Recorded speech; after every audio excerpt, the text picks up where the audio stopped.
हनुमत लाई के गुलाल चलले अवधपुर की नगरी। हनुमत लाई के गुलाल चलले अवधपुर की नगरी। हनुमत लाई के गुलाल हनुमत लाई के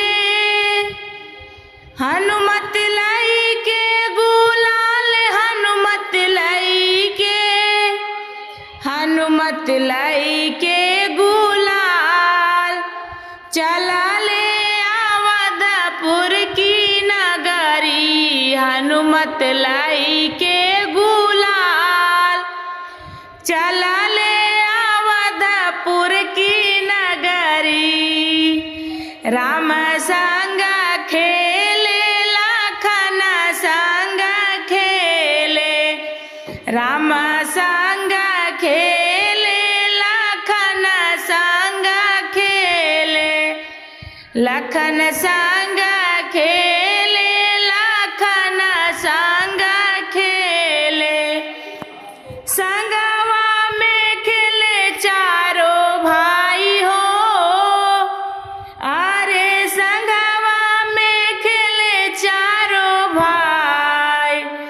चलले अवधपुर की नगरी। हनुमत लाई के गुलाल चलले अवधपुर की नगरी।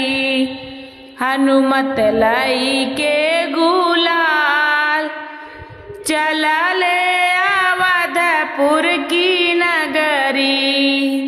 कृष्ण संग खेले बलराम संग खेले कृष्ण संग खेले बलराम संग खेले बलराम संग खेले बलराम संग खेले।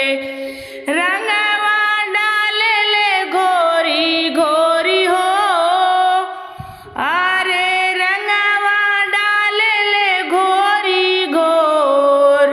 चलले अवधपुर की नगरी। हनुमत लाई के गुलाल चलले अवधपुर की नगरी। हनुमत लाई के गुलाल चलले अवधपुर की नगरी।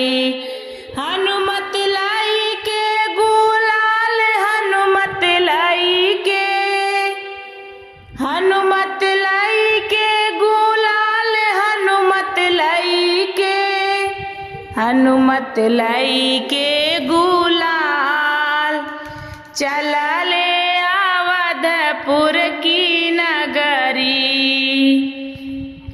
कार्तिक संग खेले गणेश संग खेले कार्तिक संग खेले गणेश संग खेले गणेश संग खेले गणेश संग खेले गणेश संग खेले गणेश संग खेले। भोला जी के चरण चढ़ाई हो अरे भोला जी के चरण चढ़ाई। चलले अवधपुर की नगरी। हनुमत लाई के गुलाल चलले अवधपुर की नगरी। हनुमत लाई के गुलाल चलले अवधपुर की नगरी। हनुमत लाई के गुलाल हनुमत लाई के हनुमत लाई के गुलाल हनुमत लाई के हनुमत लाई के गुलाल चलले अवधपुर की नगरी। हनुमत झूमत लई के गुलाल, चला ले अवधपुर की